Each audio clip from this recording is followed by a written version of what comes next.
sheri have ariko ntabwo uriya mugabo wamurebaga ko agiye kwambuka wagenze gaho uziko nari namubonye have rero ye baba wiherega nawe utanjijisha ibyo byarangiye ibyo byarangiye sasa rero ikibazo cyane cya kabiri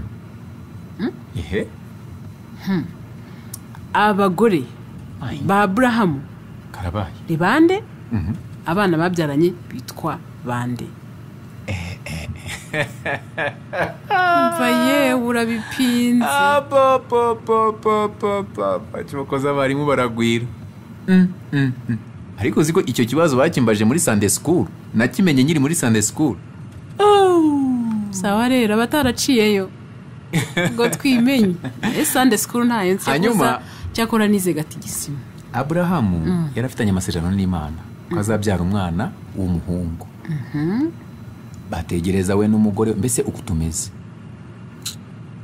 tenye kwimyoza se kandi oya shu urabizi ndakomeye pe niba hari ikintu Imana yankoreye muri ibi bihe ni kumpa imbaraga zo kugenda hejuru y'ikigeragezo noneho Aburahamu na Sara ugurumise mvuga umugore we nyine bari bafitanye amasezerano yuko bazabyara umwana w'umuhungu kandi bakamwita Isaka urumva bategereza amasezerano shawuri ko baraje imvi zitangira guhinduka uruyenzi mu mutwe bategereza amasezerano kugeza Sara cuze ubwanwa bwa Aburahamu bugera iyo ngiyo buragera buhinduka n'umweru bategereza amasezerano kandi Imana ikivuga ngo tabaho urubyaro Sara atangira kugira iminkanyari bategereza amasezerano ariko barakundanaga burya abantu baruzi ko abantu bakundana bagasazana noneho umugore nubwo yaba afite iminkanyari umugabo aba yareba nk'amaribori ariko Imana ako kaganini wakakubwiye sho buriya rero nubona nawe nugira n'imyaka na 70 nkajya mbona utangiye kuzana uzaba ukibona ndi mwiza utangiye kuzana iminkanyari nzajya nyarebamo nk'amaribori sawa tuzare ariko ujye ubisengera ujye usenga ubwira Imana ngo Imana izaduhe gusazana hanyuma noneho Aburahamu rero nako Sara aza kubwira Aburahamu ati mugabo wanjye mwiza waretse uriya mujakazi mukararana mukaryamana kubona umwana batubwiye yatinze Sara cyo kwazatanga umwana kandi urabona imyaka yanjye imaze kuba kayabo nta nubwo nyijya mu mihango nk'abandi bagore bakiri bato yaracuze arangije Aburahamu arabireba rero buriya rero abagabo nabo hari ukuntu yakunda umugore we ibyifuzo by'umugore babisamira hejuru reka ndeke kwibabariza umugore noneho Aburahamu ubwongeye burasinze urumva ubwo yabyemeye se oya sinzi ukuntu byamigendekeye nuko nyine abagore mbese ubwo umugore yagushuka sibyo ndetse shoreka nkubwire ubu nakubwira ngo tugurishe iyi modoka yawe ukabyemera washeze twayigurisha da koko ngo nagisene washeze twayigurisha sheri nonese ko ari wowe wanjye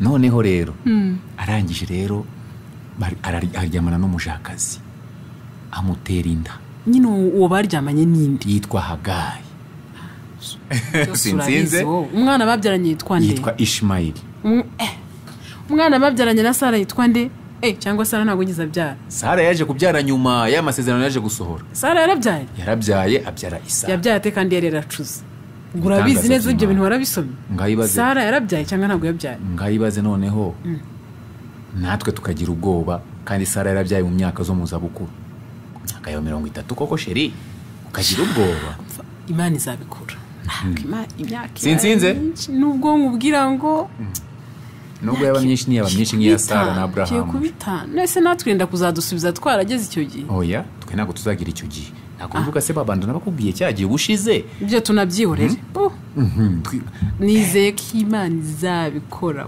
urugendo ruraryoshye umunsi umwe nzaba nkikiye umwana mbega sigaje ikibazo kimwe winjijisha hari ikindi kibazo cyanjye asigaye kimwe ntabwo byose nabigusubije watsinze kimwe cy'amagambo 5 Yesu yavugiye ku musaraba hasigaye ikiyeze ikibazo kindi ngiye kubaza akabazo koroshye siku ubushaka ubwo wogize 2 kuri 2 cyane nge napfutse ngo bisigariye kuri wowe gutsinda umuganda yaravuze ngo twasoma sibyo nanjye ariko kinagitsinda mubaze ikibazo gikomeye cyangwa cyoroshye. Cyoroshye kandi kigufi. Yego. Niba ushaka ikibazo kigufi, mbwira amagambo magufi cyangwa se ijambo rigufi muri Bibiliya, umurongo mugufi muri Bibiliya. Si ushaka ibintu bigufi, havuga ngo iki? Bibe bityo. Aho ujya unyumvira nesesha ukubiseka. Bibe bityo. Ibiki? Gusa ko mbajije ijambo mbajije ngo mubwire igice cyose cya Bibiliya. Ariko genda John mwene Kayiranga warashatse. Gaho nyumvira. Okay. Sirindi nirihera. Ngo bibe bityo. Gerageza basi ikosore kuko imbavu zanjye urazishura nazo. Niba atari iryo rero. Murongo mugufi muri Bibiliya uravuga ngo byose birarangiye. Akusesha wajya ureka wo. Noneho ukuntu biseka wagira ngo hari nishe nk'umuntu. Imbe no kumwica. Dore twashyiraho n'intego yindi ya kabiri. Ni hagati y'ayo magambo abiri. Bibe bityo cyangwa byose birarangiye. Nta rindi jambo, nta wundi murongo mugufi wabona muri Bibiliya utarongo. Ni iki se? Ahubwo ko amafaranga ngeyo nyatsindiye zana hano. Turarya inkoko ubimenye. Chérie. Tazana ngo biki. Ya magambo 5 bavuze Yesu yavugiye ku musaraba, ntibibuka ko wavuzemo ngo byose birarangiye. None bigarutse kandi gute mu ijambo rigufi riri muri Bibiliya? Ese si bisanzwe, si biri muri Bible nabyo. Byose birarangiye. Ahubwo subwira rigufi niri. Byose birarangiye bibe bityo. Rigufi niri he? Reka nkufashe. Ijambo rigufi cyangwa se umurongo mugufi muri Bibiliya aravuga ngo Yesu ararira. Ntibishoboka. Birashoboka. Tubyandike, shyira imodoka ku ruhande shu. Parika hano. Twandike tubare. Twakererwa. Oya, ari byose birarangiye na bibe bityo irirere niri. Oya, uvuze ngo iryo niri. Ijambo rigufi ni Yesu ararira. Okay. Yesu ararira. Bibe bityo. Igufi niri. Bibe bityo rero ntabwo byanditse muri Bibiliya.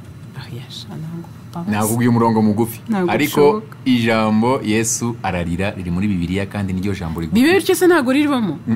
Ririmo. Nubwo ryaba ririmo ariko ntabwo ariryo jambo, ni ijambo rishobora kuba riri mu yandi magambo menshi. Bibe bityo. Mu byanditswemo hagati ariko hari aho ni umurongo mugufi. Reka nkubwire. Cyakora uru rugendo rumpaye akazi gakomeye. Ibyo nabyo kumva kubyiga. Nidutaha ndabishyira mu byo ndi burebe. Bibe bityo ntabwo iyo jambo riri muri Bible. Ubwo rero akako karagutsinze. Shanda tsinzwe nyine nakunda ubu Satani amafaranga yanjye yayaririye. Ubwo rero ugomba kugura. Se shuka nkubwire. Uretse inoti imwe y'ibihumbi 5 mfite. None ahubwo ikindi nugera hari imbere hari kuri ure mu agent uhagarare mvunjisha ugira ngo mbone ituro. Mfite ibihumbi 5 ndavunjisha nture bibiri sigarane 3. Nuko ibintu bimeze pe. Warinze ngoresha ibizamini byose ushaka iki gihugu. Si wowe se wabizanye iby'ibizamini. Ariko twagomba kurebanza tukareba umuntu uri buguru wari we. Use koko ushise nuzi ko ari nje wari waguze lunch. Uyu munsi ni wowe sho. Nta mafaranga mfite n'usojya ngo none reka nkwereke. Ngewe ndabyemeye ndatsinzwe. Ndanabyemeye kugura rwose ibyo kurya ntacyo bintwaye. Ariko uranguriza. Dore ukuntu tugiye kubikora. Yego. Se johetse guseka. Dore ukuntu tugiye kubigenza. Ngewe nemeye kugura lunch itarangije amafaranga 30. Muzane byandi byawe ngo urashaka ngifi ngo sinzi. Ugiye? Ngewe ndagura lunch kubera ni ngewe utsinzwe. Ndagura lunch. Ifi? Buretse se kuvuga ibyo turya. Sheri nunatangira ibyo ndabivamo ngewe. Brochette? Reka kubivuga. Ngewe ndagura lunch 30. Yego. Hanyuma ayo mafaranga ntayo mfite ariko nemeye kuyakujyamo Big Fanta Orange. Oya nta kibazo nushake ufata ikindi kintu bipfa kutarenza amafaranga 30. Niyo nemeye. Hanyuma urayanguriza turagenda nyine turye nk'ibisanzwe then wishyure ngewe nzayagusubiza kwezi gutaha. Urabizi ko iminsi bingoye pe. Mbese sho nta mafaranga no kwigurira mu yanjye nese ko nawe mfite bagira ngo mbigenze ahubwo reka nkubwire no mu bintu barumenye ko gaze yashize